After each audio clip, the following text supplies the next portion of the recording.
জয় doctor Yunus এই slogan দেন। এখন আর এটা নিয়ে কোনো ভেজাল হবে না। আপনি যে কোনো জায়গায় ধাওয়াও খাবেন না, অথবা আপনাকে কেউ ডিস্টার্বও করবে না। বাট যখনই আপনি জয় বাংলা বলবেন, জয় বাংলা, জয় বঙ্গবন্ধু বলবেন, তখনই আপনাকে ধাওয়া দেওয়া হবে, দৌড়ানো হবে, পিটানো হবে, আপনি গ্রেপ্তার হবেন। একই দৃশ্যপট আওয়ামী লীগ সরকারের আমলও ছিল।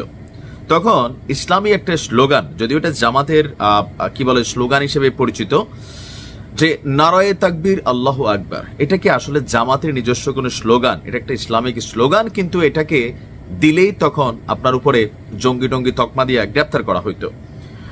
আর এখন এই যে জয় বাংলা, জয় বাংলা কি আওয়ামী লীগের নিজস্ব স্লোগান? বাট আওয়ামী লীগের দখলে নিছে। এখন এই যে জয় বাংলা বলে রাস্তায় নামতে গেলে কি হচ্ছে? সরকার খুবই হার্ড অবস্থানে আছে।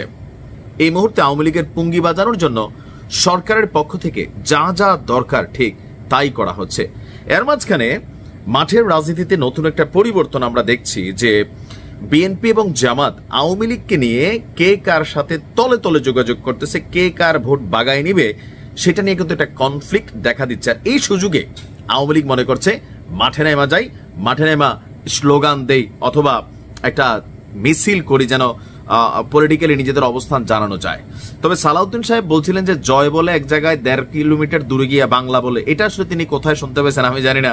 তবে আমি যতগুলো মিছিল দেখছি সেখানে জয় বাংলা একসাথেই বলছে। তবে আজকে প্রস্তুতি দেখেন, ঢাকায় যে কোনো ধরনের মিছিলকে, আওয়ামী লীগের যে কোনো মিছিলকে প্রতিহত করার জন্য সরকারের কিন্তু প্রশাসনের প্রতি স্ট্রং নির্দেশনা আছে, ডক্টর ইউনূসের কঠিন নির্দেশনা আছে। তো এই নির্দেশনার পরপরই আইন শৃঙ্খলা বাহিনীর গোয়েন্দা তৎপরতা অনেক গুণ বেড়ে গেছে।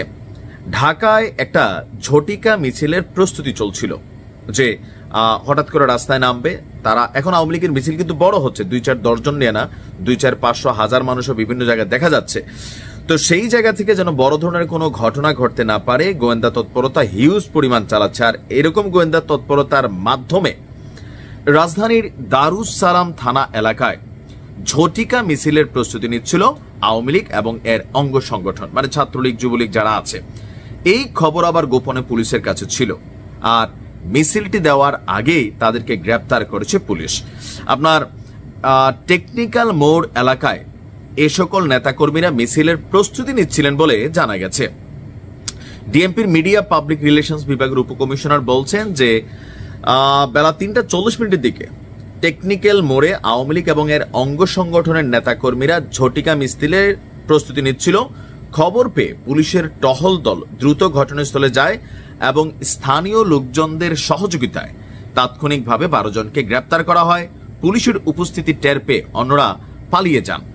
এখন কেন মিছিল করলে আসলে অ্যারেস্ট করা হচ্ছে? আপনারা অনেকে জানেন যে আওয়ামী লীগ সরকারের বিপরীতে বর্তমান ইন্টারিম অথবা আমাদের যে বিচার বিভাগীয় সিদ্ধান্ত, সেটা হচ্ছে বিচার চলাকালীন, আনটিল বিচার না হওয়া পর্যন্ত আপনি কোনো দলীয় প্রোগ্রাম, স্লোগান রাজপথে দিতে পারবেন না। এটা একটা আইনের মাধ্যমে এটাকে কিন্তু এখন এস্টাবলিশড করা হয়েছে। সেই কারণেই যখনই আপনি এই মুহূর্তে জয় বাংলা, জয় বঙ্গবন্ধু বলবেন অথবা মাঝখানে রাজপথে নামবেন, আপনাকে গ্রেপ্তার করা হবে। তো এর মাঝখানে কিছু কিছু জায়গায় কিন্তু ঝটিকা মিছিল হচ্ছে বা হয়েছেও। এখন আওয়ামী লীগের হঠাৎ করেই অনেকটা ডিমান্ড বেড়ে গেছে ডাকসু নির্বাচনের পরে। বিএনপির অভিযোগ ছিল যে উপরে উপরে জামাত ইসলাম তারা আওয়ামী লীগকে চায় না, আওয়ামী লীগের ব্যাপারে সাবধান থাকবেন। বিএনপিকে সতর্কতা করলেও তারা আসলে তাদের যে পুরানা টিম, মানে আওয়ামী লীগের ভিতর থেকে তো ছাত্র শিবির বের হয়ে আসছে, লাস্ট যে রাজনীতিটা ছিল, তো সেইখানে তারা আসলে আওয়ামী লীগের নেতাকর্মীদের ভালো করে চিনে তলে তলে যোগাযোগ করে ভোট টোটগুলা বাগায় নিচ্ছে। এটা হচ্ছে বিএনপির বক্তব্য। তো এই মুহূর্তে যারা আওয়ামী লীগের রাজনীতিতে রাজপথে নামার পরিকল্পনা করছেন অথবা চিন্তা করছেন, মিছিল দিয়ে চলে আসছেন, সমস্যা নাই, কিন্তু আপনাকে খুঁজে বের করার জন্য সরকার সর্বোচ্চ এফোর্ট দিচ্ছে। একজনের ছবি যদি খালি চিনা যায়, তো তারে গ্রেপ্তার করলে বাকিদের নাম ঠিকানা এমনিই চলে আসতেছে।